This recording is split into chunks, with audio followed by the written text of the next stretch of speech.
우리나라에 수많은 운동 선수가 있습니다. 꿈꾸는 최고의 무대는 올림픽이라고 할 수 있습니다. 그 올림픽에서 금메달을 딴다고 하면 영광입니다. 그런데 그 올림픽의 꽃이 마라톤인데요. 마라톤에서 금메달을 딴다면 그 기쁨은 어느 정도일까요? 우리나라에 올림픽 마라톤에서 금메달을 딴 두 명의 선수가 있습니다. 한 명은 손기정이고 또 한 명은 황영조입니다. 그런데 그들의 시상식을 보면 분위기가 너무나 다릅니다. 황영조는 금메달을 따고 기뻐하는데 손기정의 금메달 시상식은 많이 달랐습니다. 손기정은 머리를 푹 숙이고 있습니다. 이유가 있습니다. 그 당시 우리나라는 일본의 침략으로 나라를 잃었습니다. 주권을 잃었습니다. 태극기를 달고 올림픽에 나갈 수 없었습니다. 그는 일본을 대표하는 일장기를 가슴에 달았고요. 일본을 대표해서 뛰었고 마라톤을 해서 금메달을 딴 겁니다. 올림픽 마라톤에서의 금메달은 엄청난 영예인데 왜 손기정은 금메달을 땄는데도 기뻐하지 못했을까? 이유는 그의 가슴에 한국인의 피가 흐르기 때문입니다. 손기정이 일본인이었다고 하면 일장기를 탈 때 기쁨의 감격을 누렸을 것입니다. 예수님은 요한복음에서 나는 참 포도나무이다. 나는 선한 목자이다. 나는 길이요 진리요 생명이다. 나는 세상의 빛이다. 나는 부활이요 생명이다. 나는 양의 문이다. 나는 생명의 떡이다. 예수님의 이 7가지 나는 누구이다. 이걸 헬라어로 에고에임이라고 합니다. 예전에 에고에임이 7가지 정의를 깊이 생각하지 않고 외웠는데 새로운 거 하나를 발견했습니다. 이 예수님의 에고에이미는 철저하게 하나님과 연결된다는 겁니다. 하나님이 이스라엘을 애굽에서 이끌어내기 위해 모세를 부르시고 모세는 하나님께 질문합니다. 나를 애굽에 가서 이스라엘 백성을 이끌어내라고 하는데 당신은 누구입니까? 이때 하나님은 모세에게 나는 스스로 있는 자니라 이렇게 말씀하는데요. 이 말씀은 나는 자존자이다. 나는 스스로 존재하는 신이다. 이런 의미로 이해는 했습니다. 그런데 영어 성경을 보니까 I am who I am, 나는 나다 이렇게 번역이 되어 있습니다. 한국어는 스스로 있는 자니라 이렇게 번역되었는데 영어는 I am who I am, 나는 나다. 서로 의미가 다릅니다. 나중에 그 이유를 알았는데요. 히브리어로 여호와가 나는 뭐뭐이다 이런 의미입니다. 나는 뭐뭐이다. 그래서 영어로 I am who I am, 나는 나다 이렇게 번역했고요. 이게 헬라어로 에고에이미입니다. 예수님은 요한복음에서 에고에이미, 나는 뭐뭐이다 이렇게 말씀하시는데 이것은 예수님이 항상 하나님을 인식하면서 살았다는 겁니다. 하나님을 인식하는 삶 속에서 나는 누구인가 질문하고 그 질문에 답하면서 산 고백이 나는 누구이다. 요한복음 15장 포도나무와 가지의 비유는 열매 맺는 삶에 대한 예수님의 이야기입니다. 그리고 포도나무 가지 비유를 통해서 우리가 어떻게 열매 맺는 삶을 살 수 있는가? 이 본문이 참 중요한 이유가 있습니다. 우리가 배워야 하는 메시지가 있는데 우리는 어떻게 열매 맺는 삶을 살 수 있는가? 우리가 어떤 열매를 맺어야 하는가 알 수 있습니다. 즉 많은 열매를 맺기를 원하는데 그 열매가 어떤 열매인가? 이게 굉장히 중요하다는 겁니다. 예수님은 열매 맺는 삶에 비유해서 포도나무와 가지 말씀하시고 이 포도나무와 가지의 비유를 보면 하나님은 농부이고 예수님은 포도나무, 우리는 가지라고 합니다. 농부는 포도나무를 관리하고 열매를 맺을 수 있도록 도와줍니다. 하나님은 도우시는 하나님입니다. 너희가 내 안에 거하고 내 말이 너희 안에 거하며 무엇이든지 원하는 대로 구하라. 그리하면 이루리라. 말씀 안에 우리가 거하면 하나님이 도와주신다는 약속입니다. 우리는 가지인데요. 가지는 새싹이 돋아나면 빛을 향해서 자랍니다. 그런데 가지가 하늘로 향하다가 방향이 틀어지는 시점이 있습니다. 처음에는 새싹이 돋아나면서 빛을 향해서 위로 자라는데 그 자라는 과정에 열매를 맺게 되고 열매가 자라면 자랄수록 그 가지는 엄청난 무게를 느낍니다. 이때 어떻게 견디느냐에 따라서 그 열매의 가치가 달라지는데요. 만일 그 열매가 하늘로 올라가지 못하고 땅으로 처지게 되면 흙먼지의 상품의 가치는 사라집니다. 살면서 두 가지 경향성이 있는데요. 하나는 하늘로 자라는 시기입니다. 그런데 현장에서 삶의 무게를 느낄 때가 있습니다. 상처를 만나는 시기가 있고요. 낙심하는 시기가 있고요. 또 나 홀로 감당하기 어려운 어떤 장애물, 아픔, 상처의 시기가 있습니다. 이때 나 혼자 그걸 감당하기가 버겁습니다. 그때 하나님이 우리를 도와주십니다. 어떻게 도와주시는가? 먼저는 붙어 있을 때 도와주시고요. 도와주시는 방법이 무엇인가? 물은 내게 붙어 있어. 붙어 있는데요. 열매를 맺지 아니하는 가지는 아버지께서 그것을 제거해 버리시고, 무릇 열매를 맺는 가지는 열매를 맺게 하려 하여 그것을 깨끗하게 하시느니라. 두 가지 농부의 사역이 있는데 열매를 맺지 않으면 제거해 버린다. 또 열매를 맺도록 깨끗하게 하신다. 이 말씀을 좀 더 깊이 생각을 해보면 참 목사로 살면서 부담되는 말씀입니다. 열매를 맺지 아니하는 가지는 제거해 버린다. 그러면 열매를 맺지 않는다는 것은 현실적으로 무엇인가? 또 열매를 많이 맺게 하신다는 것은 구체적으로 무엇인가? 이 질문을 하면 이렇게 생각할 수 있습니다. 작은 교회는 열매가 많지 않습니다. 많은 가족들이. 우리가 맺어하는 열매가 사람이고 영혼이라고 하면 작은 교회는 열매를 많이 맺지 못했는데 그럼 작은 교회 제거해 버리시는가? 나는 큰 교회에서 목회하는 건 아니니까 그럼 하나님께서 나를 어떻게 하실 것인가?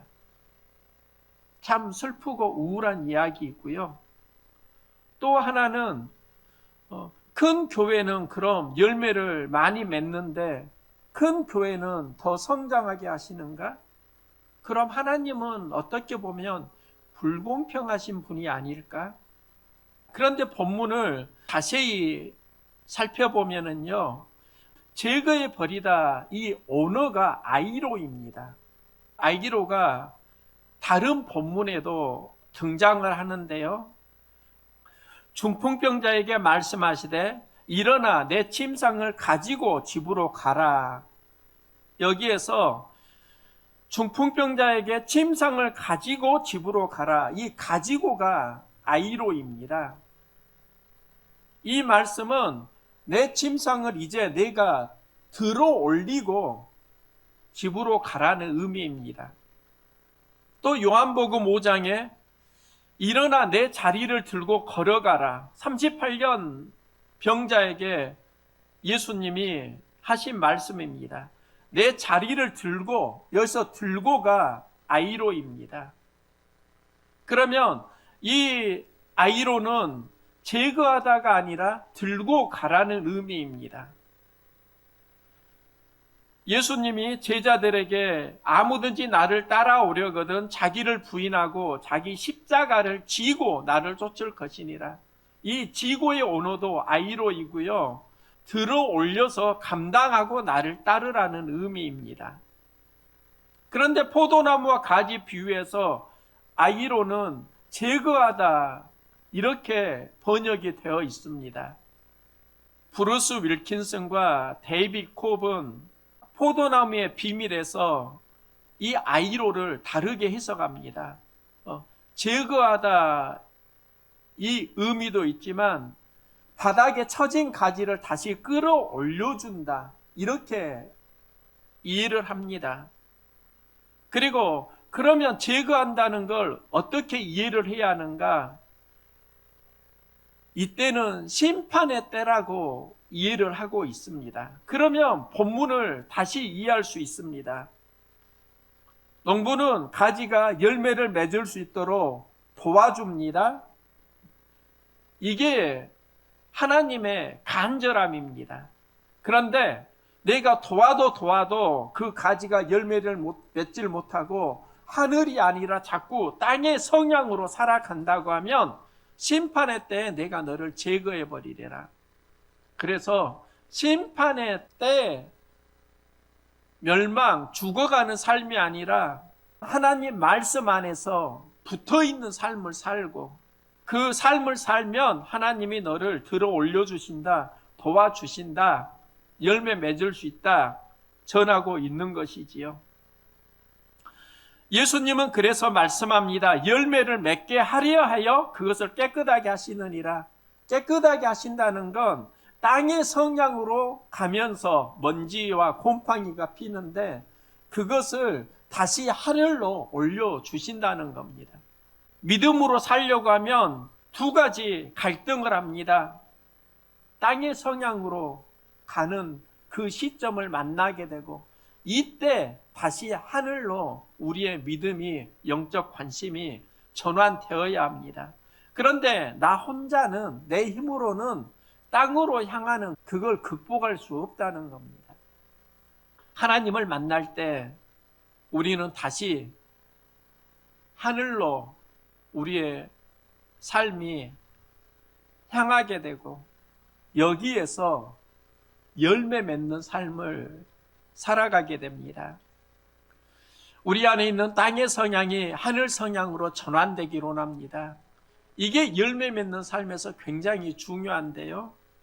그러면 하나님은 언제 우리를 도우시는가? 그가 내 안에 내가 그 안에 거하면 열매를 많이 맺나니 너희가 나를 떠나서는 아무것도 할 수 없다. 내가 그 안에 그가 내 안에 함께하는 삶을 살 때 열매를 맺고 떠나면 함께하지 않으면 아무것도 할 수 없다. 하나님은 말씀과 우리가 붙어 있을 때 도우신다는 겁니다. 성경은 이 메시지를 반복합니다. 누구든지 그리스도 안에 있으면 새로운 피조물이라. 그리스도 안에 있을 때 새로운 피조물이 됩니다. 영접하는 자 곧 그 이름을 믿는 자들에게 하나님의 자녀가 되는 권세를 주신다. 예수님을 영접한다. 예수님을 마음에 모시고 내가 예수님 안에 거하면 하나님께서 우리를 도와주신다는 겁니다. 자녀를 버리는 부모는 없습니다. 하나님이 언제 우리를 도와주시는가? 우리의 삶이 말씀과 연결될 때입니다.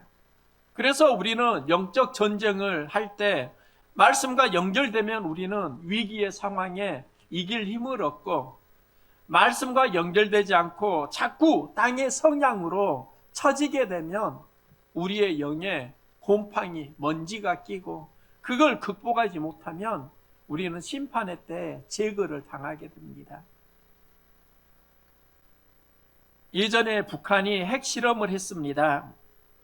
이때 미국은 무력 시위를 했는데요. 이때 북한 영토로 날아간 비행기가 전략 폭격기 B-1B입니다. 이 전략 폭격기는 50톤 이상의 무기를 싣고 마하 속도로 날아가는데 스텔스 기능이 있습니다. 레이더에는 그 50m 이상 되는 그 전략 폭격기가 새 한 마리처럼 작게 잡힙니다. 이 전투기가 몇 초 만에 여의도 면적을 초토화시킬 수 있습니다. 굉장히 무서운 무기입니다. 이 무서운 무기도 작전을 수행하려면 연료를 넣어야 합니다. 지구 반대편에서 북한까지 오려면 엄청난 연료가 필요하고, 그래서 공중에서 중간에 연료를 공급받는다고 합니다. 나는 포도나무요 너희는 가지라. 그가 내 안에 내가 그 안에 거하면 사람이 열매를 많이 맺는다. 나를 떠나서는 아무것도 할 수 없습니다. 서로 연결될 때 그리스도인은 열매 맺는 삶을 얻는다는 겁니다. 연결되는 게 참 중요하지요. 지금 주일학교에서 사복음서 읽기를 하고 있습니다. 복음서를 읽고 녹음해서 올리면은요, 그것을 성탄절에 시상하기로 했습니다.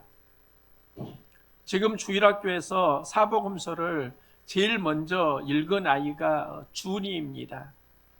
마태, 마가, 누가, 요한복음을 다 읽어서 녹음했고 그걸 카톡에 올렸습니다. 그 다음에 수희가 읽었습니다. 수희가 사복음서를 다 읽고 올리니까요, 그 다음에 다소 이상한 일이 일어났습니다. 전에는 성경을 읽으라고 해도 잘 읽지 않던 막내 준석이가 이제 성경을 읽는 겁니다. 어제 이런 말 하더라고요. 아빠, 나 3장 읽었다. 평소에는 한 장도 잘 안 읽던 애가 3장을 읽었다고 하니까 생뚱맞았습니다. 매일 한 장 이상을 안 읽던 애가 왜 3장을 읽었지? 그러면서 짐작은 할 수 있었습니다. 수희가 다 읽었다고 하니까 걔도 뭔가 자극을 받은 겁니다. 내가 누구와 연결되느냐에 따라 영향을 주고받습니다. 친구가 참 중요한데요. 공부하는 친구를 만나면 내가 공부할 확률이 높아집니다. 게임하는 친구만 만나면 게임할 확률이 높아집니다. 우리가 말씀을 만나며 말씀과 연결되며 말씀이 주는 영향력을 받습니다. 그래서 우리 그리스도인은 믿는 자의 교제가 참 중요합니다. 예수님은 열매를 많이 맺으라고 하시고요. 열매를 맺으려고 하면 서로 연결되라고 합니다. 그리고 열매를 맺을 때 열매의 특징이 있습니다. 너희가 열매를 많이 맺으면 내 아버지께서 영광을 받으실 것이요, 너희는 내 제자가 되리라. 그 열매는 하나님께 영광 돌리는 열매입니다. 이게 영혼 구원이고, 예수님은 구원받은 영혼이 열매 맺는 삶의 열매라고 하시고, 그 열매를 구체적으로 제자라고 하십니다. 우리가 예수를 믿고 말씀과 붙어 있으면서 성장해야 하는데, 그 성장에서 맺어가는 열매가 제자 열매입니다. 예수님은 사역을 하실 때 제자를 삼으십니다. 제자가 하나님 나라 사역을 감당합니다. 이 제자는 하나님께 영광 돌리는 열매입니다. 성경에는 두 종류의 신앙이 있습니다. 하나는 제자이고 다른 하나는 무리입니다. 제자는 열매 맺는 사람이고 무리는 자기 형편에 따라서 자기 기분과 감정에 따라서 움직이는 사람입니다. 우리는 제자로 살아야 하는데요. 그러면 누가 제자인가? 세계 2차 대전 당시에 많은 상처와 아픔이 있는데요. 가장 큰 역사의 아픔은 독일군이 수많은 유대인들을 학살한다는 겁니다. 이때 네덜란드 처녀 코리덴 붐 그 가족은 유대인들을 숨겨주는 일을 했습니다. 유대인들이 독일군에게 발각되면 죽게 되니까 그들을 숨겨주었는데요. 이게 독일군에게 발견되고 코리덴 붐과 그의 가족은 나치 수용소에 잡혀갑니다. 여기서 발가벗기는 수치를 당하고 고문을 당하고 가족들은 하나둘 죽어갑니다. 전쟁이 끝나면서 그의 가족은 다 죽고 코리덴 붐만 나치 수용소에서 기적적으로 살아납니다. 그녀는 후에 신학교에 입학하고 그의 삶은 복음을 전하는 전도자가 됩니다. 수많은 사람들이 그녀 메시지를 듣고 감동을 받고요. 예수님 영접하고 새로운 삶을 살아갑니다.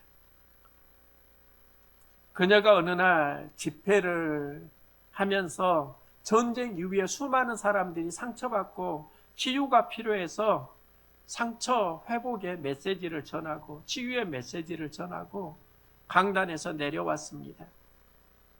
이제 많은 사람들과 인사를 하는데요.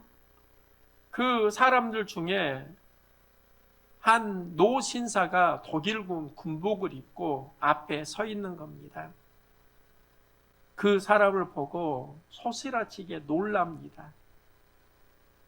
그는 나치 수용소에 있을 때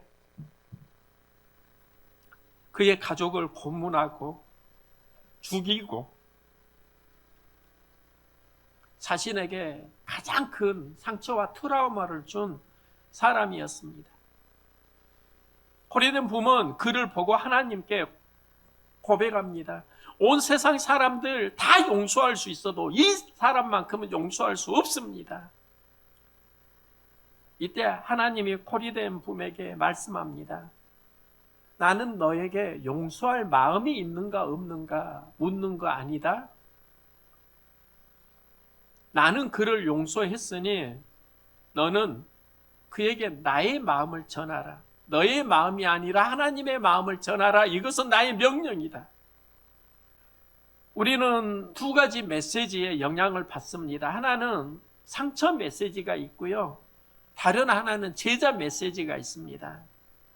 우리는 경험 속에서 수많은 상처 메시지를 가지고 살아갑니다. 이 메시지가 열매 맺는 삶, 성장을 막습니다. 제자 메시지는 하나님이 주시는 마음이고 우리는 제자 메시지를 통해서 성장합니다. 하나님은 제자 메시지를 전합니다. 네 마음 전하는 거 아니야. 하나님 마음 전해. 그녀는 그 온수에게 하나님은 당신을 사랑합니다. 이 메시지를 전하고 자기 안에 있는 상처가 치유되고요. 여기에서 그녀는 다시 힘을 얻습니다. 나도 당신을 사랑합니다. 우리가 열매 맺는 삶을 원하는데 왜 우리가 열매를 맺지를 못하는가? 본질적으로 보니까요. 우리 안에 두 가지 메시지가 있습니다. 하나는 상처 메시지이고 다른 하나는 제자 메시지입니다. 내가 무엇을 품느냐, 무엇이 나를 주도하느냐에 따라 열매는 달라집니다. 예수님은 겟세마네 동산에서 기도합니다. 내 원대로 마옵시고 아버지 원대로 하옵소서. 이걸 어떻게 이해를 해야 하는가 보니까 이게 제자 메시지더라고요. 아버지 원대로 이루어가는 것. 이게 제자 메시지이고, 예수님은 십자가를 지고 나를 따르라 제자에게 하신 말씀입니다. 상처 메시지로 살지 말고 제자 메시지로 살라는 겁니다. 하나님은 서로 사랑하라고 하십니다. 이건 제자 메시지입니다. 우리 안에 감당하기 어려운 상처 메시지 다 있잖아요. 헨리 나우에는 예수님을 상처 입은 치유자라고 고백합니다. 상처를 이기고 사랑으로 인류를 치유해 주셨다는 겁니다. 이건 한마디로 말하면 예수님이 하나님께 받은 메시지가 제자 메시지였다는 겁니다. 땅의 성향으로 향하면서 상처 메시지가 나를 지배하게 될 때 우리의 영이 그래서 죽어가더라고요. 말씀과 붙어서 말씀 안에서 하나님의 메시지를 받을 수 있기를 소망합니다. 제자 메시지로 살아갈 때 우리는 열매 맺는 삶을 살아갑니다. 우리 모두 다 상처 메시지에서 제자 메시지를 붙들고 열매 맺는 제자의 삶을 살아갈 수 있기를 소망합니다.